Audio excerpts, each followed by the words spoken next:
Tellement la douleur. Alléluia.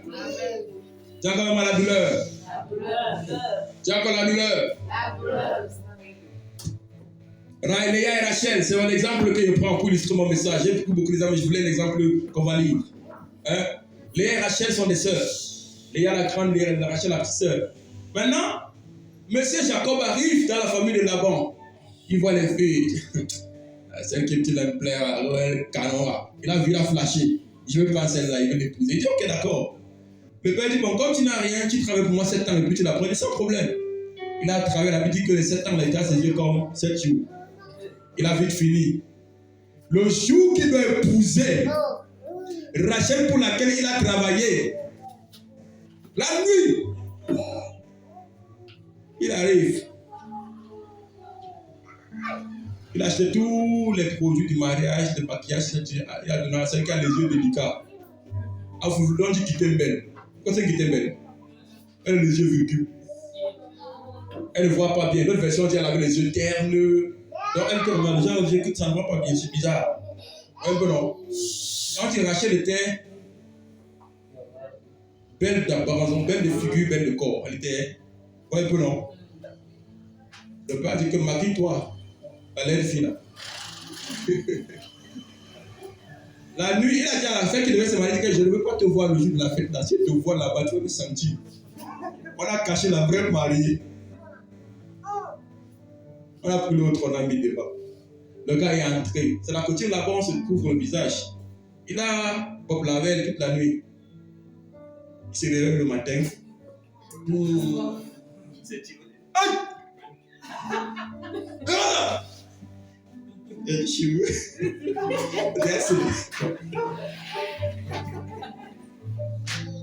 Ah, et la bonne chérie de Dieu. Alléluia. Elle est le mari comme ça, Caro. À cause de qui? De son père. Pas seulement de son père, mais aussi de la coutume, de la loi de ce lieu, de ce royaume.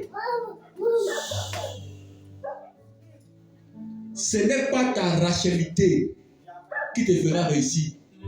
C'est la loi du royaume de là-bas. Amen.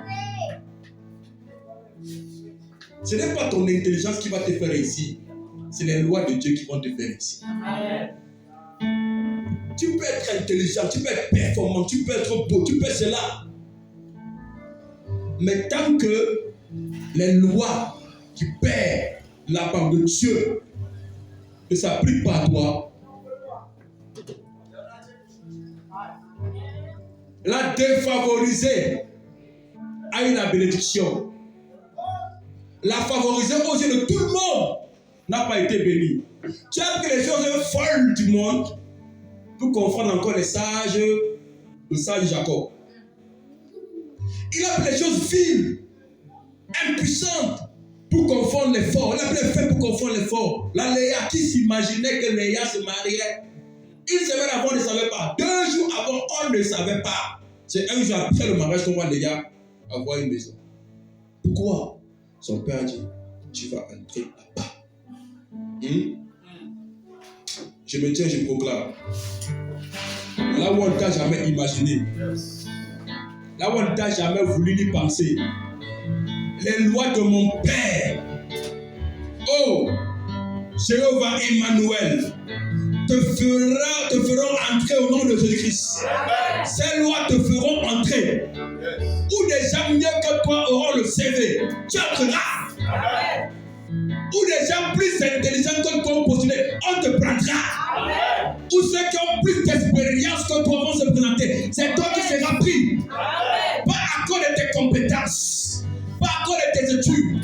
Pas à cause de ton apparence. Je libère cette grâce à partir de cet hôtel. Recevez cela au nom puissant de Jésus-Christ. Amen.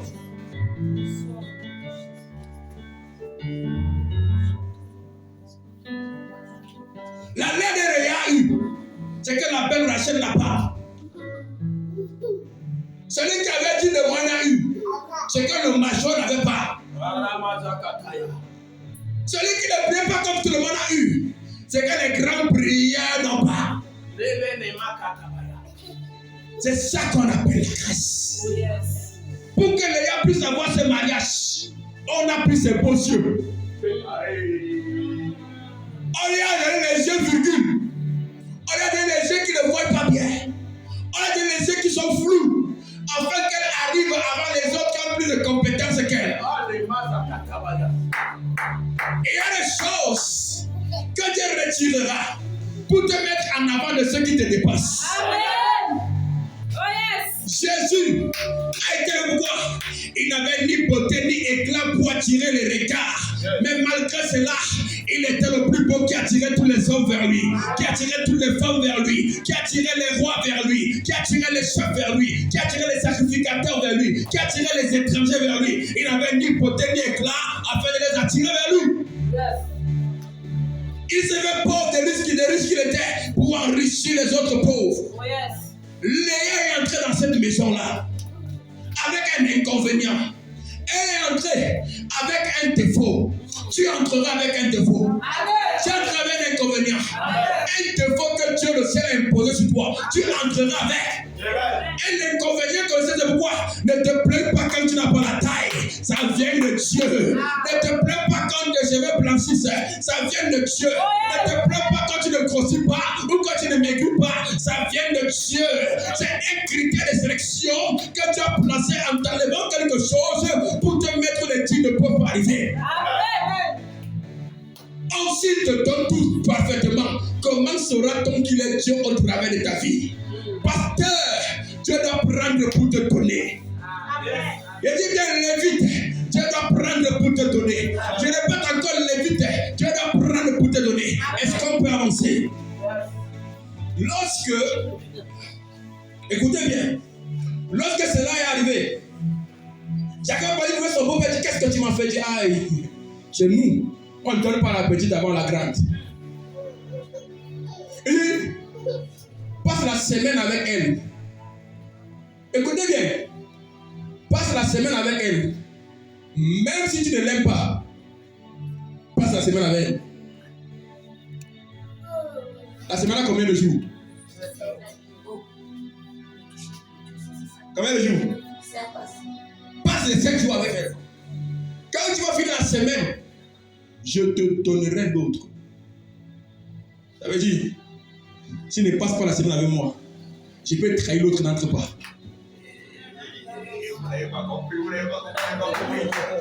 Ça veut dire que là où Dieu m'a introduit, si mon patron ne m'aime pas, je parle au ciel, il saute.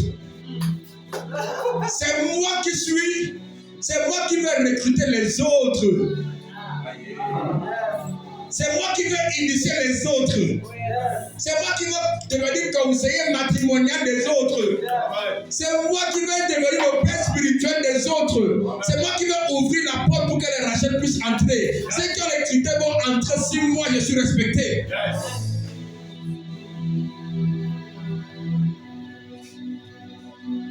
Une semaine finie, on donne Rachel. Quand Rachel arrive, il néglige Léa. Il dit Jacob, tu n'as pas compris. Léa a eu le mariage parce qu'elle est laide. Tu n'as pas compris. Tu es venu encore augmenter un autre problème sur sa vie. Tu vas comprendre. Verset 31. La femme là était stérile. Léa et Rachel, les deux étaient stériles. Les deux. Parce qu'elle avait dit que l'Éternel vit que Léa n'était pas aimée. Et il l'a rendue féconde. C'est-à-dire que Rachel dit, donc les deux ne pouvaient pas enfanter. Il dit, bon, comme il a vu que Léa n'est pas aimée, il dit, ok. Moi, l'Éternel, sans prière, à cause de ta douleur, j'ouvre ta matrice. À cause de ta douleur, j'ouvre les portes. À cause de ta douleur, je te bénis. À cause de ta douleur, je te guéris. À cause de ta douleur, je te lève. À cause de ta douleur, je te distingue. Si Léa n'aime pas la douleur, elle va demeurer stérile. Si Léa n'aime pas la douleur, elle ne va jamais accoucher d'enfant.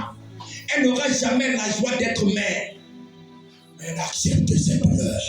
Et cette douleur a amené l'homme de douleur habitué à la souffrance qui s'appelle Yehoshua Amashia.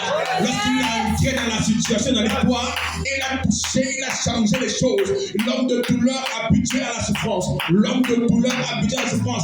Il est le compagnon de ceux qui sont dans la douleur. Quand tu es dans la douleur, tu n'es pas seul. Quand tu es dans la douleur, tu invites quelqu'un à venir te retrouver. Écoutez-moi, le monde dit qui se ressemble s'assemble. C'est pourquoi quand tu traverses une douleur, celui qui te ressemble, c'est Jésus. L'homme de douleur habitué à la souffrance. Quand il voit quelqu'un qui est dans la souffrance, il vient vers les souffreteux et il commence à leur apporter le réconfort pour les sortir de la souffrance. Je vais te dire, l'ange qui a sorti Meshach, Shadrach et Abednego du feu n'est pas sorti du feu. Ils sont sortis à 3. Il est encore resté attendre un autre Israélite qu'on va jeter pour le faire sortir. Jésus est resté dans la souffrance pour attendre les hommes et les femmes. Avant nous, Paul est passé par là. Son ministère a été le plus glorieux parmi tous les apôtres. Après lui, d'autres sont passés. Après lui, Martin Luther est passé. Après lui, John Finney est passé. Après lui, Bunyan est passé. Après lui, Watchman Lee est passé. Après eux, nos grands hommes de Dieu sont passés. Et l'homme du feu est resté dans le feu parce qu'il savait que toi également, tu allais passer par la douleur. Il savait que tu allais passer par le tombeau. Il savait que tu allais passer par les difficultés. Il savait que tu allais passer par la haine. C'est pourquoi il est toujours ailleurs aujourd'hui pour te compagnon de ceux qu'on aime. Le plus grand persécuteur de l'histoire, c'est Jésus. C'est pourquoi quand tu es persécuté, Jésus devient ton ami. L'homme le plus insulté, c'est Jésus. C'est pourquoi quand tu es insulté, Jésus devient ton ami. L'homme le plus mal insulté, c'est Jésus. C'est pourquoi quand tu es mal insulté, Jésus devient ton ami. L'homme le plus méprisé, c'est Jésus. C'est pourquoi quand tu es méprisé, Jésus devient ton ami. Celui qui se met pauvre, c'est Jésus. C'est pourquoi quand tu es pauvre, Jésus devient ton ami. N'aie pas peur. Il est resté dans la fournaise. Il est resté dans le feu. Il est resté dans la douleur pour secourir les gens qui viendront. Après toi, il restera encore dans la douleur pour attendre les autres personnes qui vont souffrir pour les faire sortir. C'est pourquoi les gens sont orgueilleux. Ton témoignage n'est pas le dernier. Ton témoignage n'est pas le premier. Ça ne dépend pas de toi. Ça dépend de l'homme de douleur. Habitué à la souffrance. Quand tu es habitué à la famille, tu n'as plus trop faim. Quand tu es habitué à la souffrance ne te dit plus rien. Lui, il est habitué. C'est pourquoi ils sont les gens qui ne sont pas habitués. Ta souffrance n'est pas pour un long terme. Ta souffrance est pour un petit temps. Mais l'espère en souffrance te fera sortir de la souffrance. L'espère en douleur te fera sortir en douleur. Le professionnel en chagrin te fera sortir du chagrin. Le consultant en chagrin te fera sortir de là.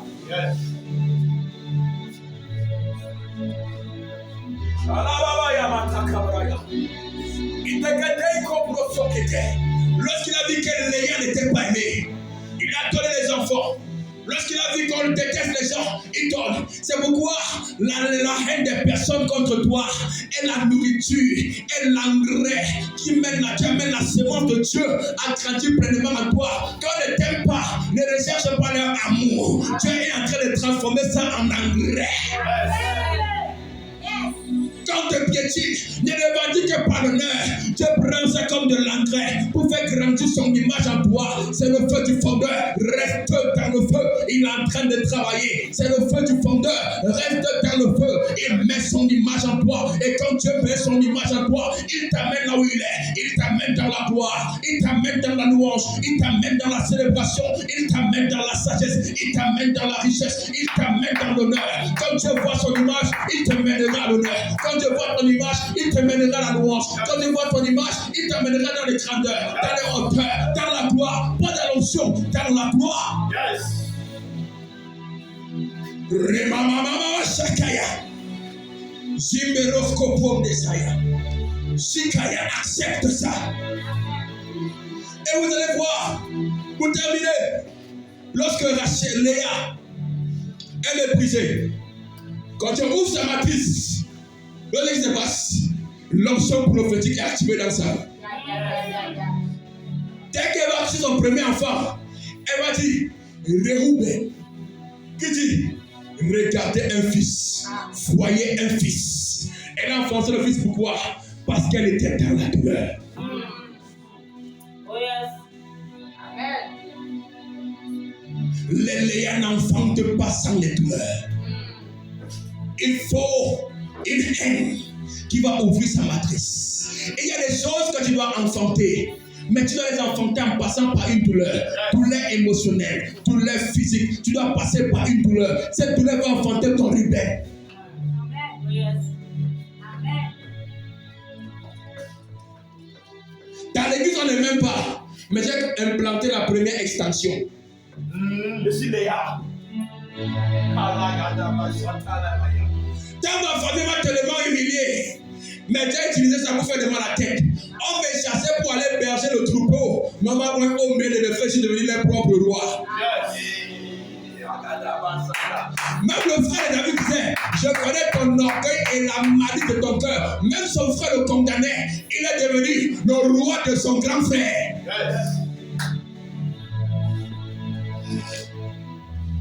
Je parle aux gens qui sont méprisés dans les familles.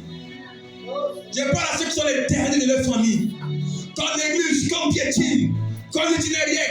La bonne nouvelle, si tu as compris mon message, ton miracle vient de commencer. Si tu crois à mon message ce soir, si tu reçois cette parole, tu deviens le roi de ta famille. Je dis que ton miracle vient de commencer. Donne-moi un amen comme le tonnerre au nom de Jésus.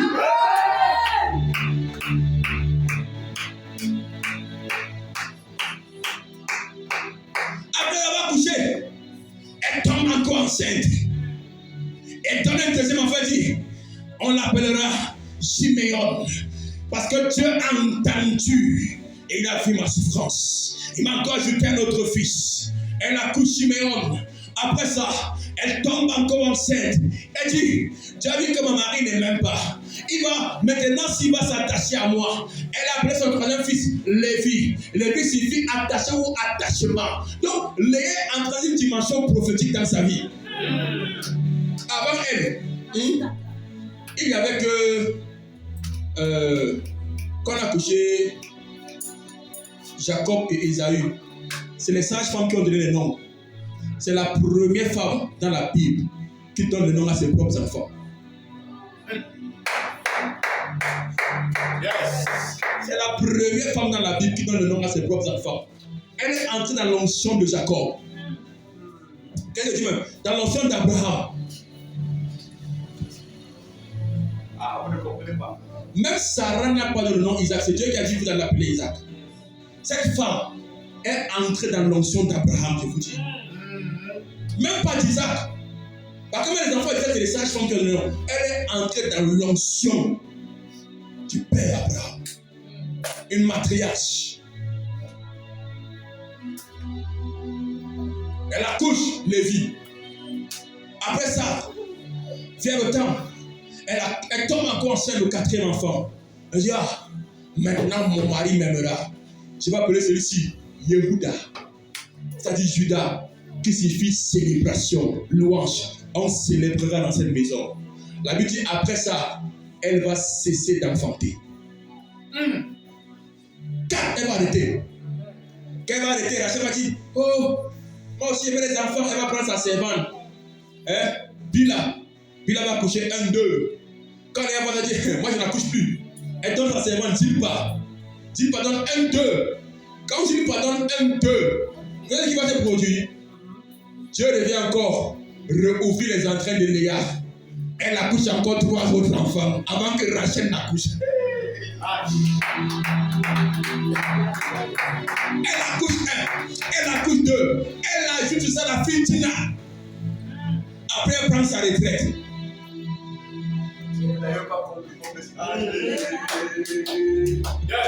Après, écoutez-moi. Elle est entrée dans le mariage de façon mystérieuse. Après, elle est entrée dans l'onction prophétique à cause de la haine qu'on avait pour elle dans ce foyer. Après ça, après l'onction prophétique, elle a nommé 4 enfants. Après que les 4 enfants sont passés, elle s'est reposée pour un temps déjà fermé. Après le temps qu'on l'avait déjà oublié, on avait commencé à la classer que tout ton bouquin est fini. Dieu l'a encore remis sur la scène pour dire reviens encore, reviens encore. J'ai encore besoin de toi, on a encore sorti. C'est après que ça s'est venu à Joseph et Benjamin. Je vous pose une question. En Israël, les sacrificateurs sont de quelle tribu? Les sacrificateurs sont de quelle tribu? Qui a couché Lévi? Les rois sont de quelle tribu? Qui a tué Judas? Léa est la mère de Jésus. Elle est la mère de David. Elle est la mère de Jean-Baptiste. Elle est la mère de Josaphat. Elle est la mère de Salomon. Elle est la mère de Boaz. Elle est la mère de Jessé. Elle est la mère des grands hommes de la parole de Dieu. Elle est la mère de Zorobabel. Elle est la mère de Néhémie. Elle est la mère des grâces qu'on a dit ce jour. Elle est la mère. Elle est la mère. Elle est la mère. Elle est la mère. Elle est la mère des grands hommes de Dieu dans la parole.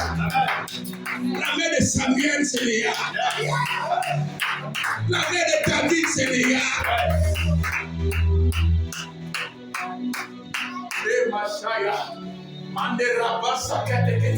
La mère de Daniel, c'est Léa. La mère du prophète Esaïe, c'est Léa. La mère du prophète Ézéchiel, c'est Léa. La mère de Michel, c'est Léa. Elle est la mère de la foi. Et quand Jésus va venir, il sera sacrificateur et roi.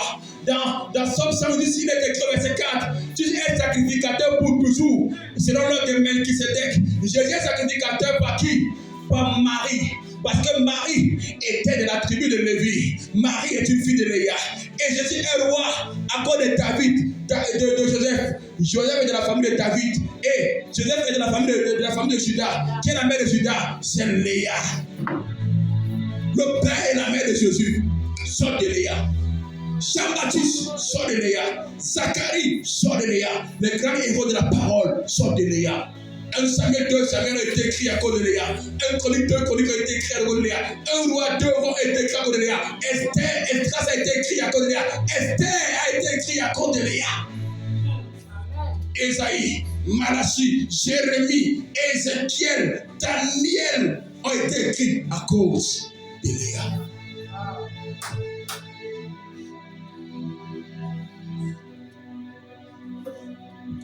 Une femme qui n'avait ni beauté ni éclat pour attirer le regard de Jacob.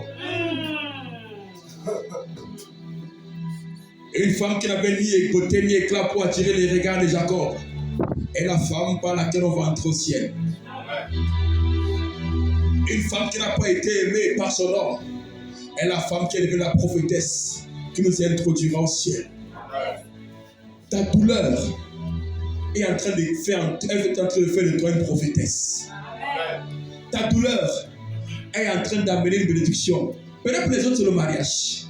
Peut-être ta part c'est le travail. Peut-être ta part c'est l'onction. Peut-être ta part c'est la richesse. Mais ta douleur est en train d'apporter ton exaucement. Amen. Ta douleur est en train de te ramener sur scène. Pendant qu'on t'oublie, ta douleur te ramène sur scène.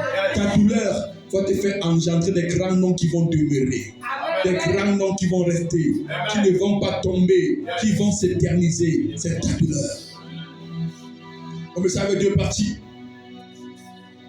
Dans la douleur du pasteur, partage la vie de ton pasteur. Par l'intimité, par le travail, par la douleur. Il est l'instrument de Dieu. Il est le Jésus qui est devant toi en chair. Tu es lévite, le feu du fondeur fait pour toi, pour te rendre plus pur. Quand l'or ne passe pas par le feu, il ne brille pas. Quand il passe par le feu, non seulement il brille, mais sa valeur augmente. Dieu augmente ta valeur par ta douleur. Que le Seigneur te bénisse au nom de Jésus. Amen. Amen.